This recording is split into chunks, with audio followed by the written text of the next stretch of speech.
Travel can change your scenery, but if you let it, it can also change your perspective.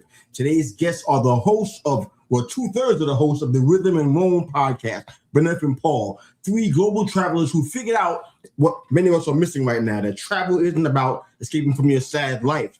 It's about a deeper exploration into understanding ourselves and one another. I think we can use more of that. Let's welcome Benef, Shay, and Paul to the stage. Good to see you guys. How are you? Hello. Thank you for having us. Let's go.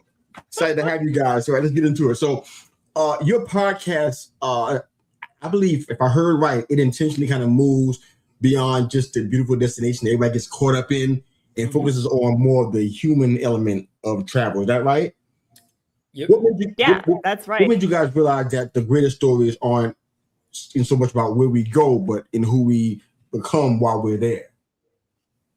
You want to go first? I think it came. First. Yeah, I'll go, because it came from the fact that both Paul and I, having been in the military, we lived overseas and we also got stationed overseas or deployed.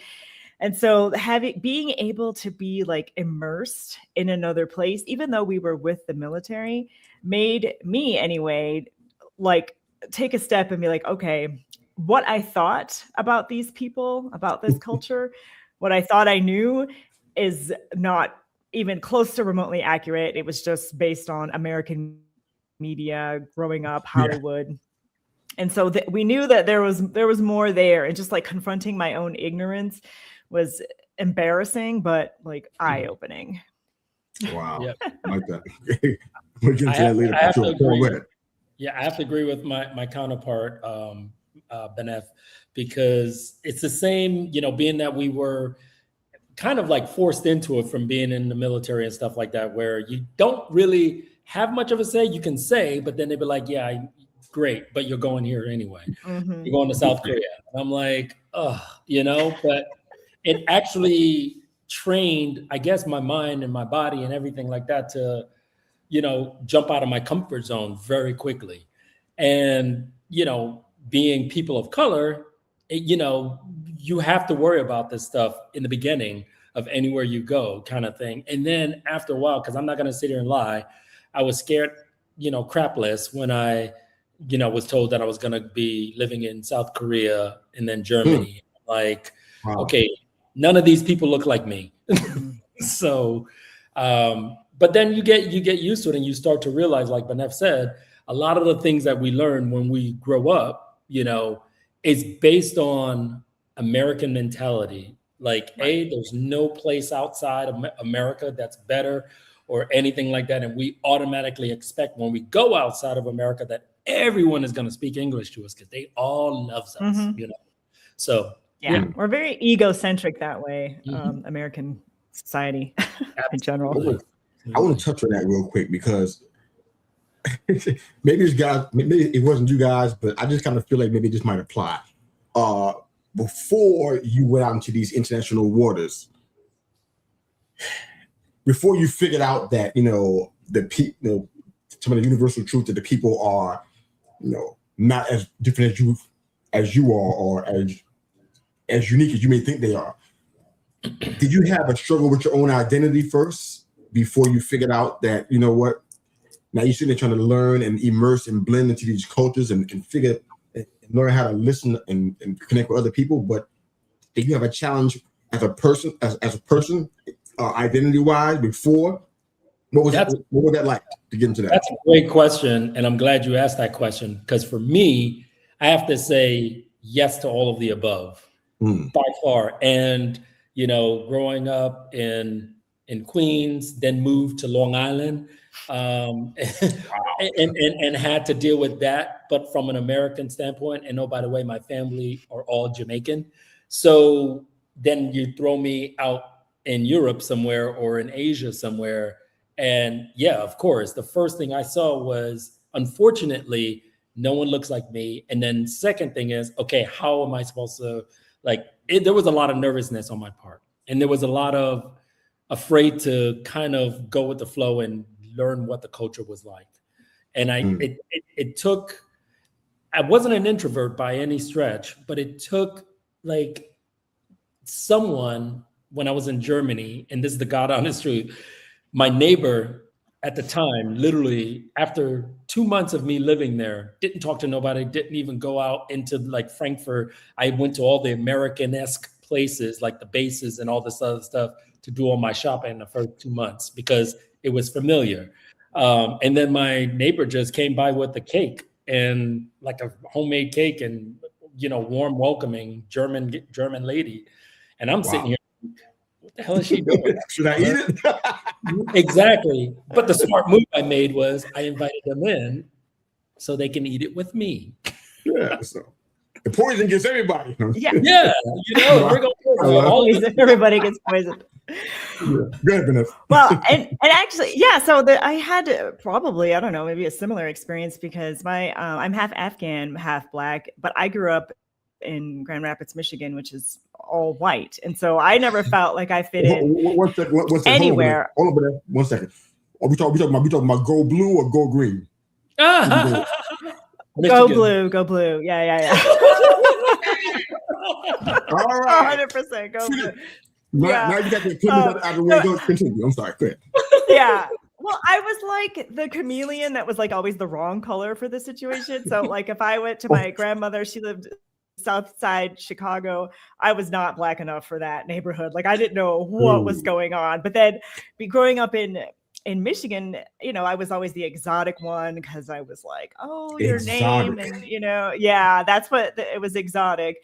But then with the Afghans, I don't speak Farsi, so I didn't fit in there. And so I didn't really feel like I fit in anywhere until I joined the military because I had that umbrella of the military culture. But then when I retired, I'm like stripped of that. And I was again, like, who the hell am I? And like traveling and living. Yeah. So, but living in Japan and Korea, like I could identify with being American. Okay. At least like that is something I can latch onto and then explore from that perspective, from that lens, while I figured out, who I wanted to be. But I realized that I can choose to the best of the cultures that I've grown up with and the cultures that I experience living in Japan and living in Korea. Like I can choose, I'm not Japanese, I'm not going to try to be Japanese, but there are things about that culture that I really, really like that I can just take for my own. And travel has allowed me to explore these other sides and not have to take on everything. I'm not going to be like, I'm Italian. No, I mean, but like I could, I can experience more like the broader aspects of myself, and travel allows me to do that. Not stuck into one box of you are this. One of the reasons why I love this show in particular, because it's basically out of the mind of Mr. Hughes. I can ask the things that are in here. The other show have to think about things a little differently. In the area where I'm living at geographically, I figured out when I moved down here from New York, I saw it from the outset. It's still going on right now. People are resistant to change when it comes to culture, meeting new people. It's kind of like, our way, and kind of just, they want you to adapt to it rather than you being adaptable. I don't want you to share any kind of names, identifiers. I don't want to put nobody on blast. I'm not asking for that, but have you guys experienced with somebody maybe in your group, maybe if it was you yourself, who were in these places, but you refuse to engage or to get immersed in the culture? What did that look like for that person who said, you know what, I've been here all this time, but I don't want to learn any of the language. I don't want to be a part of any of the cultural norms and traditions. I'm just here because I got to do this job. Mm-hmm. Have you ever seen that? And what that looked like for that person from A to Z? How'd that turn out? I mean, we saw it a lot, or I did, especially being on a military base. There were those people that just didn't leave the base. And so, because the base is like a mini America. Yeah. And they just didn't want to go out and explore. And I didn't have too much dialogue with those people. So but yeah, like thinking back, like I would have been wonderful to ask me, like, why don't you want And I think a lot of it had to do with fear. It's just scary to go out and like navigate the Tokyo train system. That was like, I had no idea what was happening. Oh boy. I Yeah. think there was good 4 to 5 months yeah. before because I knew that I was going to have to be the one in my family to figure it out. Like everyone else was just going to be staring at me being like, okay, mom, like where do we go? And my husband, I love him, but like he doesn't, you know, he's not excited about trying to learn new languages. It's really challenging for him. So I was going to have to be the one to navigate this confusing system. So, you know, I was scared. I didn't do it. And then finally one weekend I went off, I stayed in Tokyo by myself for the weekend. And I was doing a yoga training workshop. And that's how I figured it out. But I was by myself. And so if I made mistakes, I wasn't having the whole family like dragging along behind me, but I would literally be in like the Shinjuku train station, which is like one of the busiest metro train stations in the world, and just be like, if I was my next train, which direction would I be in? I'm just standing there. I'm not sure where to go. And that's scary. So I could see, you know, scary food, like some of the foods were, you know, I didn't know what to do with it. I mean, it is true indeed with what you're saying, Benef, but I was almost the same, except for I did interact with some of those people that you're just mentioning, only because we kind of had to try to motivate that person to like, hey, there's more outside of the base, but that fear, and I had that fear. That way? Yeah, exactly. Oh, okay. But outside that fear, because I had that fear too as well when I first was told I'm going to Germany, and I'm like, oh, I don't want to go. I didn't want to go because I was like, you know, one of these people don't look like me. And then I thought I was going to live on the base, but because I wasn't married, they're like, no, you have to go outside and you got to find somewhere to live. I was like, dude, I don't speak German or Deutsch or whatever.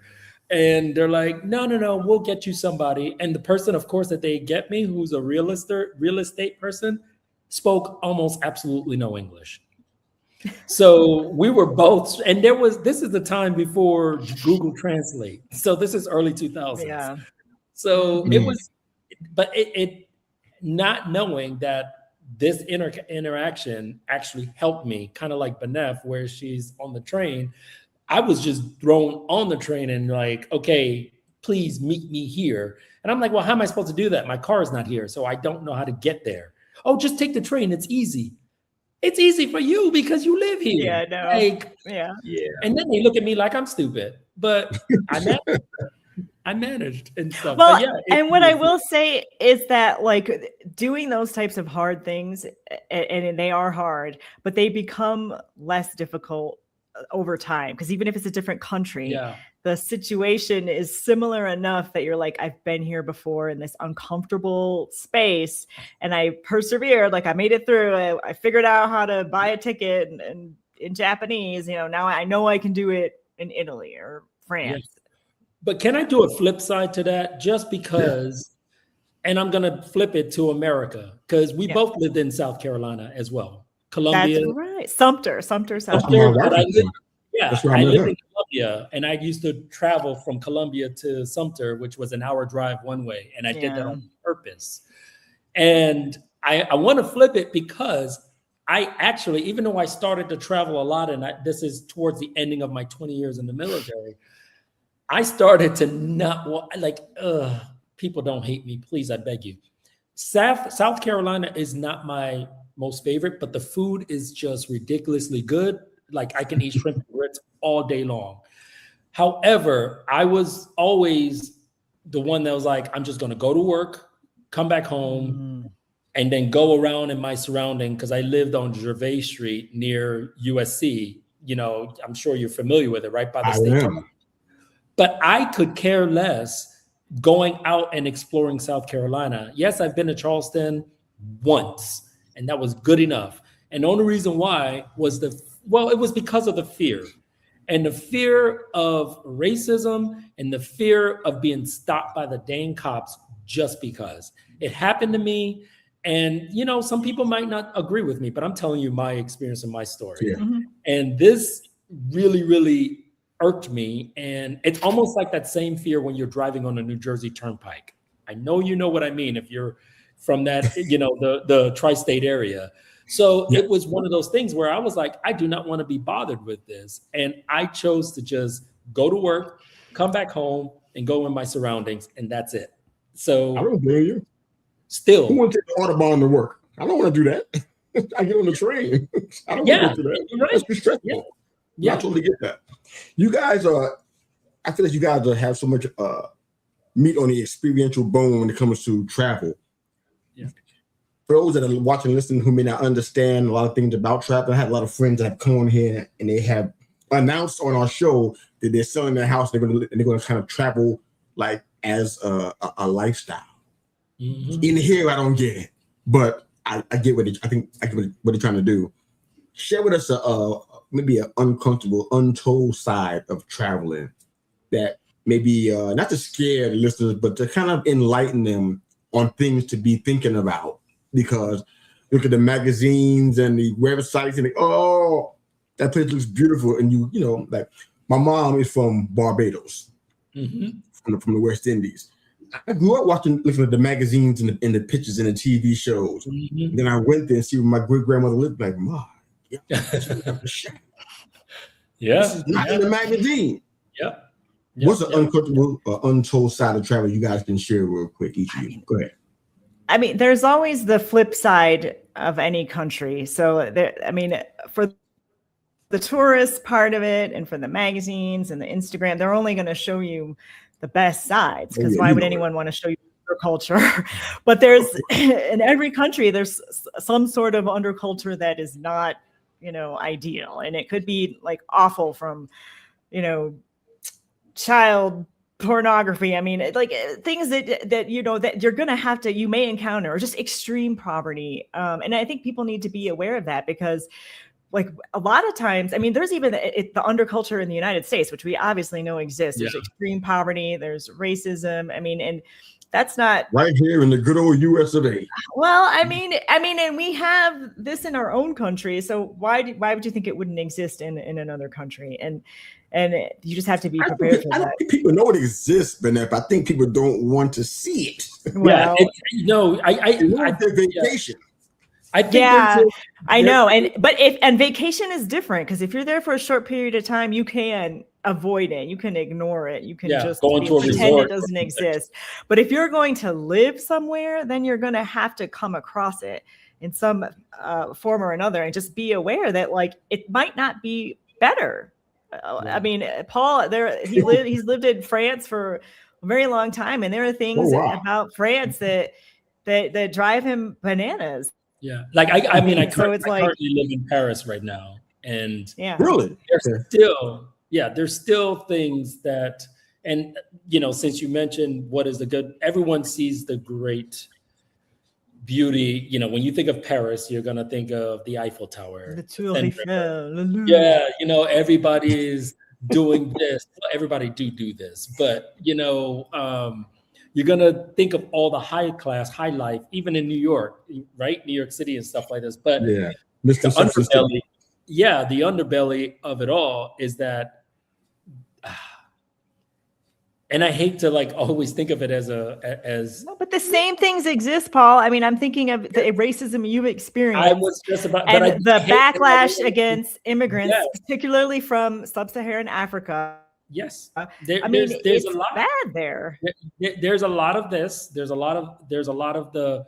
I still have to worry about, even though it's safe. I still have to think. Unfortunately, wherever I go, I have to worry about, you know, hey, look in the mirror. Am I able to be okay when I go outside the street and stuff like this? Because people don't see that when they travel or when they go and live somewhere. They just see what they see, you know, in front of them or you know, in their vision wherever they're going and stuff. And they literally don't think there's anything they have to worry about, safety or anything like that. And I tend to, you know, coming from like New York City and stuff like this, I tend to start to put my guards down a little bit, because there are some places that are, I mean, it's not that it's unsafe, because you know for a fact 85% of everybody here in France don't have a gun. So right away, I'm already safe. And if I'm walking, and I've walked in some shady places here in Germany, in Estonia, in Poland, but it was weird because like I knew no one else looked like me, but I still wasn't as scared, but it was on my mind. And I think what people do is they look at those brochures that you and Benef was talking about, and they see whatever it is that they're seeing when they go into these places, and they don't want to. They know it's there, but their psyche or whatever, you know, in the back of their mind, they don't want to think about it because they spending a shitload of money, and they don't want to like be disappointed and spend all that money for no reason, kind of thing. So yeah, it's there, and it's a tough question because I know a lot of the things that I'm going to say is going to make it go back to the race thing. But unfortunately, that's the society we live in. But I don't make me not want to travel to different spots because it helps me to grow. Well, that's the key, I think, there, Paul. Yeah. Then you don't let it like stop you. And I don't know that that's the case. But I encourage everybody else to not let it stop them either. Right. And that's the important part, is people get so nervous, and they're, you know, I used to be that hot head that, you know, an attitude. You look at me the wrong way and you say the wrong thing, we fight. I had to learn the hard way that when you're somewhere else outside of America, they don't care. And, you know, they'd be like, okay, so what? You're American. This is Italy. We're American. Dang it. Yeah. Italy, we don't care. What do you want? Right? Yeah. But, yeah, there's a proverb. I've been dealing with it so much lately. I think it's had different names. It's proverb of the traveler and the farmer.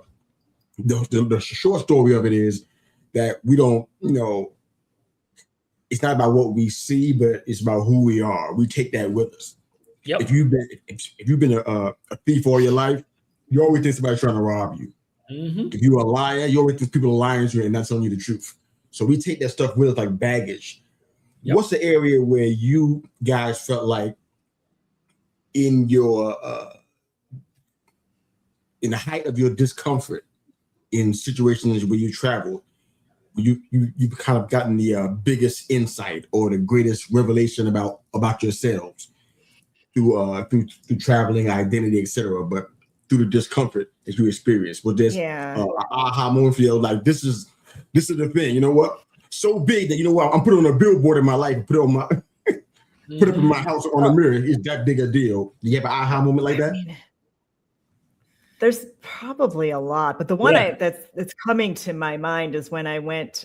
It was a hiking and yoga in the Alps retreat in Italy, and so I had just. Bougie. Where the heck was I coming from?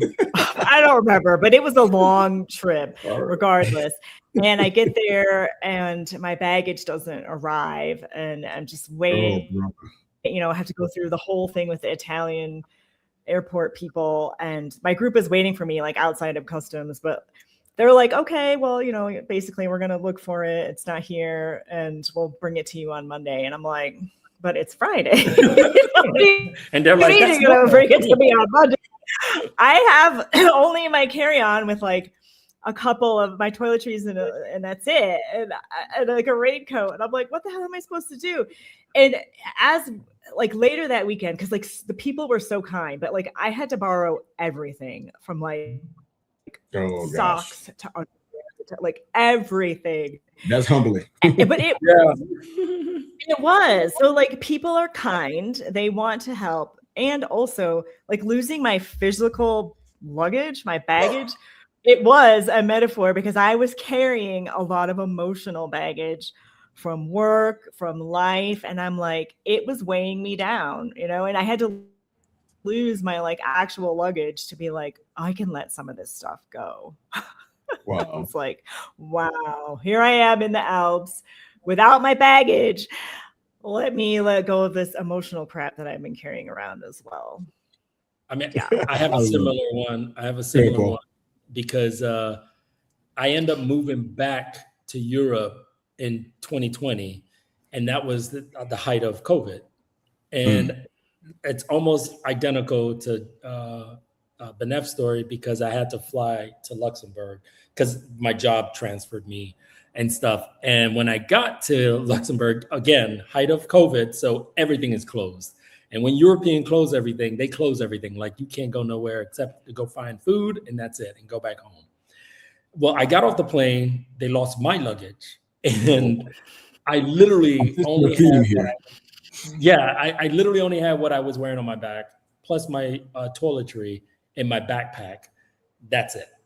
Nothing else. Every store is closed. I'm pissed.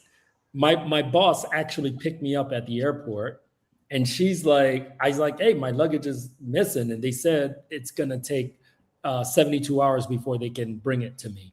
And she was like, oh, okay.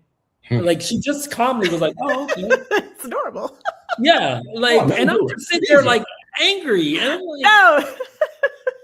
What do you mean? Yeah, okay, yeah. That don't worry about it. Just I was like, but this is all I have. She's like, well, the temporary apartment you're going to be staying at has a washing machine. And I'm sitting to myself, I'm like, that requires me to be naked. And she's literally like I'm the stupid one. Like, okay, you're in France, maybe. Maybe this was Luxembourg, which was not too far from France. Okay, but I'm just like, there was an issue here. Do you not see the issue? But she was like, okay, this is normal. They'll come and bring it to you. But I'm sitting there like, okay, this is frustrating because she's like, no, you could stay and work from home and all this other stuff and get yourself together. I'm like, how am I going to get myself together? I have nothing. Yeah. I mean, like, and as Americans, we expect like stuff right away. Exactly. Customer service is everything. And it's less, especially in Europe. I mean, the Japanese are very, very like service oriented. Not here. But you're like, not here. Wow. There ain't no such thing as customer service. I mean, I was in where were we in Rotterdam, the Netherlands? Netherlands, they just they didn't bother coming to us. We just sat there for like 45 minutes. And we were looking at them, and they just like ignored us. We just finally left. We're like, all right, well, we're not getting service here. It's like that, huh? Dang. There's a lot of rules. I got used to it now. I'm used to it, and I'm just like, okay. It's like that. But then it's like that's what's uncomfortable is I don't know what to do in that situation. Like, am I supposed because it's not how it would be. That's not how we were raised. So I'm not sure. Like, what do I do? Do I go? I know what New Yorker would do, but. Yeah, I mean, we'll curse people out in a heartbeat, and then we'll just drag them. But remember, a lot of these places here, pay attention, America, they already getting paid a salary. So why do they need customer service? Sure. They don't. Like the waiters don't need tips. They're getting paid a annual wage. So, well, and I will say that like the power of observation. So if I don't know like what to expect, I will just sort of hang back and be like, what is everyone else doing? Like, what can I see? Watch. And so that, because especially if I don't speak the language, like we were in China and I was like, I don't know what's happening right now. I'm about to give Vanessa some really bad advice, but I think I'm gonna hold that one. I had a thought. Something you can do, but I'm not going to give you that advice. That's not going to be good. I want to hear it. I want to hear it now. Yeah, what is it? Take your glass and a fork and go ding, ding, ding, ding, ding, ding. Respectful. You were really annoyed. You annoyed the whole Patreon. I mean, you kind of talking in the line of respect and contempt. That is the most thing you can do. Ding, ding, ding, ding, ding. Hello, passive aggressive, like hello. I'm sitting here. Well, I mean, what was like that same China? The glass has no water in it. That's why it's making that sound. It's not in here. Oh my god! You don't want nobody to spit on your food. But that same trip. I know, man. I mean, so we were. Oh my gosh, no! But I mean, like that same trip, we were in the airport and we went to the information desk and we're like, because that's what I was supposed to do. I was like, yeah, the driver's supposed to pick us up, and she was like, yes, okay. Here's your, he packs you. And I was like, what? He packs you. I'm like, nobody packing me nowhere. She was trying to say he will take you, but it was just the wrong verb. And so I had to like interpret what the heck they were trying to say. because they kept using that. Like, I was like, I don't want to be, that's like, no. Yeah, it was stuff like that. Yeah, he packs you. Go do something about it. No, Yeah, that's you terrible. just go, like, I got a couple more questions for you guys. I'm going to get into this, but I got a third question that I couldn't avoid. So, Benef, this is for you. Answer this as quick as you possibly can, and then we'll move on to our last two questions for you guys. And then we'll close the show out. What's up with the ugly American situation? Because you're Ugly not American? So what are we talking about? Well, What's that? not ugly, like facial wise, but like behavior wise, where we just What were assume you out that there it's going to doing? be. What were you doing out there? So I know, and now I'm trying to remember what. Well, okay, so I did steal ashtrays when I was in London, and I shoved them up my shirt. And my friend, I mean, this was like right after graduating. I don't know why it was a thing. It's not a thing, but we did it anyway. And then I know. And then as I was walking out of the pub, like because I was like drunk, they clattered out. It was just embarrassing. Why, like stuff like dumb stuff like that. So I'm going to say it's going to have to be like, as a younger person, I wouldn't clearly do that now. And I'm more aware now in general, but I would get pissed off a lot, very easily as a younger person, where I didn't want to, God, the youth hostel story. I mean, I think I wasn't the ugly American. That was the ugly Canadian, French Canadian. We can't get into that on live television. What that means. I'm going to pivot. Yeah. That's what I'm going to do. I'm going to pivot. Thank you for answering the question, Bennett. Appreciate it. All right. So, what inspired you guys to create R&R as a podcast? Because there's a lot of type of podcasts out there. I know people personally who have plenty of them. They're different in the way they approach things. But why'd you guys, knowing that there's a sea of travel podcasts, why'd you guys decide to make this one? Did you think it was going to be different in some way, or you didn't care if it was going to be different or not? You wanted to just get your vision out? What was the motivation behind making R&R? I mean, I can start in Benef tag team, and go ahead, Paula. Is one of the things that one of the things is that, well, we all love traveling, all three of us, myself, Trisha, and Benef, and we knew each other. I was the middleman that knew Benef, and I knew Trisha from high school, and Benef through military days and stuff like this too as well. Gotcha. And because we had this connection, and that we love to travel, and then the other connection was that we are all people of color, and one of the things that I wanted to do was, what makes us stand out a little bit better is the fact that we're doing it with the experience and the perspective in mind that we are people of color, and we're going to places that are not always comfortable for people that look like us. And that doesn't mean our show is all focused on that, but I think there's a big part that we do wanting to throw in there. Like, for example, me telling stories of me going way out East Europe, where literally nobody's there that looked like me at the time, and saying, look, if I can survive it, anyone can survive it, kind of thing. So don't stereotype, those misconceptions. We try to focus on the cultural aspect of things within our podcast to make it different than the normal, here's some tips, jot them down, and then, oh yeah, go here, because everyone knows that. And we don't touch into the culture. There's so much more, for example, living in or visiting Paris, for example. But you talk to an American, people think Paris is Eiffel Tower, river, Notre Dame. No, there's every day. I've been here for 5 years already. Every day I'm learning something else new. So I think that's a part of it. And Benef, I don't know if you wanted to add in. Yeah, I mean, we wanted it to be different, and we had many conversations about how we were going to make this travel podcast different. And at that point, having lived overseas for 7 years, I just knew there were so many like personal cultural exchange experiences that I had that were worth talking about, worth sharing, things that I went into believing something else entirely and then realizing I was wrong, that I wanted to talk about and let people know that you're not alone if you're uncomfortable in an unfamiliar situation. And this is how we can navigate it. And like, these are some strategies for what you can do to identify your own misconceptions. And when you're uncomfortable, how do you navigate that? So yeah, like, I think that it was just to start the conversation going, because we hadn't seen anyone really talking about that side of it. With no, that's good. That's travel. Good. So we always try to end this show with what I call a mirror check. So this is just one question that you'll be directing to the audience to kind of get them thinking a little bit deeply about a particular thing. In this case, it is somebody that's listening that wants to experience genuine transformation, not just have another vacation or a trip. What's the one question you would advise them to ask themselves before booking their next trip? After that, I'll drop your website up on the screen and we'll go ahead and close the show out. Go ahead, guys.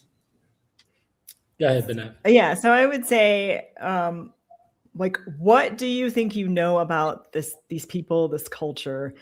Like, write all that down, and then when you go, like, keep your mind open, and was it accurate? Like, were you right, or what did you learn? Because it's like, we don't really know what we think we know. It's always, there's always more to learn. So what do you think you really know about this place? That's good. Go ahead, Paul. You actually took my answer. Oh, okay. I mean, that's a big one, but I mean, if I can add on to that, not only what do you know, the key is to educating yourself, and being open to your environment, and not always, thinking that you know it all. Does that make sense? Like, in other words, don't come into another place. Like, write stuff down. I write stuff down every time I'm about to travel somewhere, because I wanted to know, okay, how I can be better, how I can be a better person. There you go. That's your question. How can I do better? Yeah. How can I be better or do better with everything? So, and I always write things down before I go somewhere that I haven't been yet. And so far, 60 countries in, it's helped and it worked. And I see the growth in me. And I think if everyone is open-minded to it, they'll see the growth and do it all the time. And it's addictive. Ooh, I love it.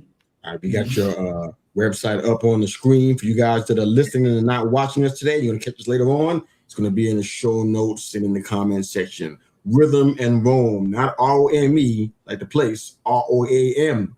Rhythmandroam.com. You can find Benev, Paul, and Trisha, hear these rich stories of travel experiences and insights to go with it. Thank you guys for being a part of this conversation. I appreciate you guys being here. You made the show better. So thanks for being here, guys. Thank you so much. It. Thank you. Thank you. So if you guys are watching this episode, resonate with you with whatsoever, share it with somebody who believes the world becomes small every time we choose curiosity over judgment. You can subscribe to the Call Me Mr. You, the podcast, on YouTube and our Facebook page, or wherever you enjoy your podcast from. Drop us a 5-star review. Let us know you love the show. We love Paul and Benev. And of course, you can always find them at rhythmandroam.com. They have a lot of stories. I'm sure they have other things to share with you about their podcast. Fantastic podcast, by the way. I checked it out. And don't forget, before we go, the difference between who you are and who you could be is found in what you do every single day. We're out. Have a great day. That's Benev. That's Paul. I'm Mr. You. Have a good one. Thanks for listening.